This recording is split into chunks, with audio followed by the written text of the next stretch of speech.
Rekatodyan Proto Seno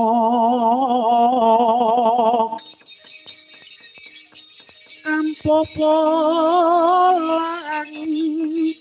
Sang Bintulu Haji Sarira Sang Umar Umar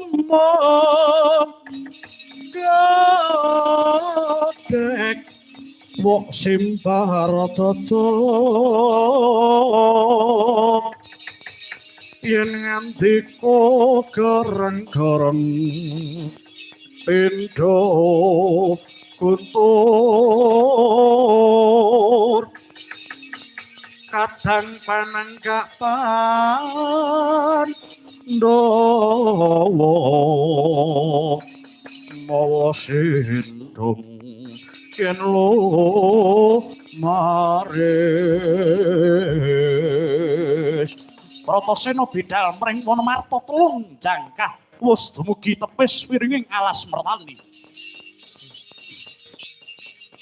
Ocap kacarita nalika semono telung jangkah Dian Bratasena wis dumugi tepis wiringing alas mertani alas gum liwang liwung kegorotan wit gurda lan mandira ting jengglek ngrangsang langit panging kekayon sambung sumambung tepung maru gunung satemuhing maruta pating jaredhot kadya panggerenging raksasa arsa arubra kalapet saking keteling gegodhongan saengga ngalingi soroting surya pramila peteng ing sajroning alas mertani pepasan petenge ngandumuk krana Raden Bratasena njegrek yayah tugu Sinokarta dupi mulat gelaring mono mertani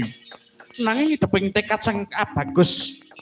datan mundur ing geguntur datan endo ing bebaya